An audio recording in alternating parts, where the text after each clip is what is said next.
morning, or depending on when you're watching this, good afternoon, good evening, or good night. My name's Ross, and as always told, out of Voice of Radio. So today, we need to have a look at Excadrill. And look, I'm an Excadrill fanboy, right? I tend to gravitate towards fighting Pokemon in the trading card game. I just do. I love me some Excadrill. I am still buzzing about the time I went 3-0 with a Seismitoad Excadrill deck list. Although I should at this point mention that I missed rounds 1 and 2 because I was waiting to get my sofa delivered, and I started from 0 and 2, so I did finish positive at 3 and 2, but also the 3 games that I won, my opponents had a combined total of 1 win at the point at which I played them. But that's not the point. I love me some Excadrill. So I am prone to overrating Excadrill cards. I get that, I accept it, I admit it right at the start of the video. But I don't care, because this Excadrill is phenomenal. There, I said it.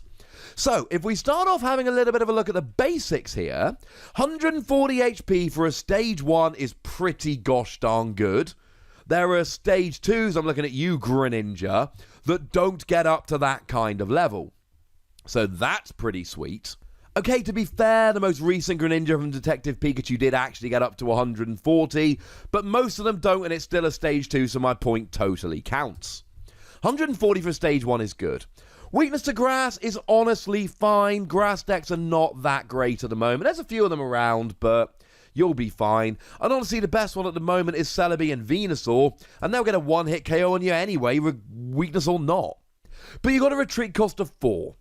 And having a retreat cost of 4 is great. It means you can search it out with Pokemaniac. It means that you can pop buff padding on, so that you've got an extra 50 HP, then you're going up to 190, at which point your weakness to Celebi and Venusaur does actually become relevant. But the point is, you're a beefy Pokemon with a nice retreat cost and a pretty good weakness, and then you're a fighting type. Which means you're hitting weakness on stuff like Pikachu and Zekrom and Silvally, which I showed you earlier today and is looking over the top phenomenal. Link in the description. But then you've got Diancie Prism Star to do a bit more damage, Martial Arts Dojo to do a bit more damage, and Black Belt to reduce your attack cost. Not that you really bloomin' need it, given that you can already see that both the attacks are for a single fighting energy. And they're good. First attack, 1 fighting energy, 30 damage. Alright, that's not good. But if you've got 3 or fewer cards in your deck, this attack does 150 more damage. Oh yeah, that's actually really good. Now you're doing 180 damage, and 180 damage will take down something like a Blacephalon. Except this is a fighting Pokemon. So it's not really 180. You're almost certainly going to have a Diancie Prism Star down. So now you're up to 200. And then, of course, you're probably playing Martial Arts Dojo. And as long as you're behind on prizes, you're actually doing 240 damage for a single energy on a Stage 1 single prize Pokemon. And honestly, right, you can afford to 2-hit KO with this dude. You can just afford to 2-hit KO with Excadrill. It's really not a problem. Now, what might be a problem is the fact that you've got to have 3 or fewer cards remaining in your deck, which means that you can be decked out. So you cannot let your opponent play any kind of milling card. So something like Diglett, for instance, which came around in Unbroken Bonds, if it is discarded from your bench using Giovanni's, the new one from, whatchamacallin'? Unbroken Bonds. Unbroken Bonds was the set. Giovanni's Exile was the card. You get to discard the top card of your opponent's deck. And it's a basic Pokemon, so it can be dropped as a surprise. But look, if you know your opponent's playing Diglett and Giovanni's, don't go down to 2 cards left in deck. Because remember, you lose the Pokemon trading card game if you cannot draw a card to begin your turn. Which means that if on their turn your opponent is able to discard the last card in your deck, there is nothing you can do about it. You will lose the game as you start your turn. There's no time for you to kind of readjust and try and save yourself. It's not ideal, but these things happen. But if these things are happening, don't do it. Play slower. Keep some cards in your deck. At the end of the day, you're using a Stage 1 Pokemon that attacks for a single energy. Although you want to rush through your deck to make the most of this last attack, please don't think that that's the only way to play Excadrill. It's not the end of the world, ladies and gentlemen. You can play a little bit slower. And you can always combine it with stuff like Buzzwole, for instance. He's quite good. He sees a bit of play. And the great thing is that if you're worried about running out of cards in your deck, if you're worried about decking out, might I introduce you to Excadrill. Now, this is the one that's going to be coming out in Unified Minds, which means we get an Excadrill 2 sets in a row. Couldn't be much happier about that. 1 fighting energy, shuffle 4 cards from your discard pile into your deck.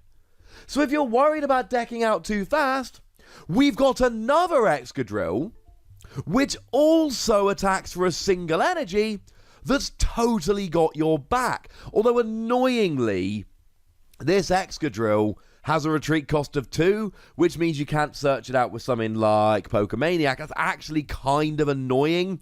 I'm genuinely not very happy about that. But hey-ho, you can't win them all. Point is, if you're worried about decking out, we've got another Excadrill that will work nicely. And it really does seem like what you want to do is play a mixture of these 2 Excadrill. That Excadrill is more of a mid to late game dude. This Excadrill is more of a early game dude. Or like a super late game dude. But we have a second attack here, and the second attack is really good.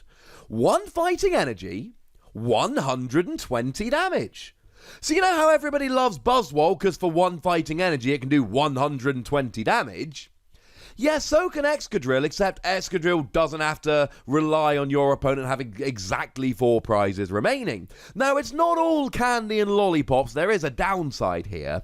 And the downside is you've got to discard the top 4 cards of your deck. But clearly we've got synergy going on within the card here, because you're trying to get cards out of your deck so that you can get to that late game-ending attack. The first one. But look, you know that you're going to have to build your deck around this. You know that you're going to have to play some kind of recovery card here so you don't deck out too quickly, so that if you end up discarding the wrong thing, you can work around it. But you've got the other Excadrill, which means that blindly discarding 4 cards on the top of your deck a turn really doesn't matter, because anything you discarded that you wish you hadn't, Excadrill can get you back. And if you end up being too close to decking out, Excadrill's got you back. And they really do work beautifully as a pair of Pokemon. I mean, to go back to the new Excadrill specifically, what we've got here is a really, really good, fast, efficient, single energy, single prize attacker. The only real downside here is that it's a stage 1, but it's only a stage 1. As soon as you got the first one out, you should be able to swarm them fairly easily. And let's not forget that we're still going to have Ditto Prism Star post-rotation. So you've essentially got 5 of your Drillburs ready to go. This is gonna work. Now, there is an argument that 120 isn't quite enough. Don't forget you got 140 with a Diancie Prism Star, and the vast majority of non-GX Pokemon, like Volcanion, like Zapdos, etc., are either going to go down to 120, or will go down once you pop Diancie Prism Star down on the bench. Zapdos, because of its resistance, you'll only actually be doing 100, but you can just get the KO here with a Diancie. Or, incidentally, a Martial Arts Dojo, even if you're not behind on prizes, will work very, very nicely here as well. You are relying on 2-hit KOing, but the fact of the matter is you're hitting a lot for weakness when the rotation hits. Mega Sableye and Tyranitar should be seeing a bit of play. Umbreon and Darkrai should be seeing a bit of play with it. Pikachu and Zekrom should be seeing quite a lot of play. Silvally looks like it might become the best deck in the format, or at least one of them.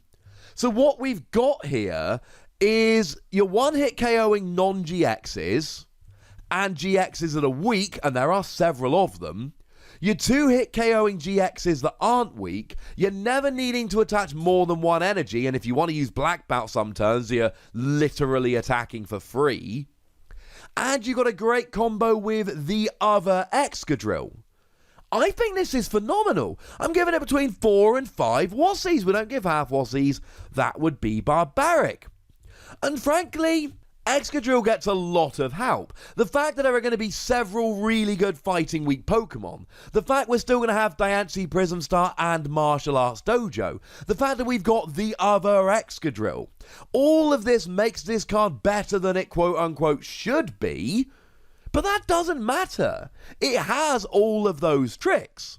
And when you compare it to similar Pokemon, about the only one that really stands up in terms of efficient damage is Granbull, that has 10 less HP, and admittedly does do more damage, but you have to really build a deck around it, and empty your hand every turn in order to get Granbull working. I've played a lot of Granbull. I've gone in Top Cut tournaments playing Granbull.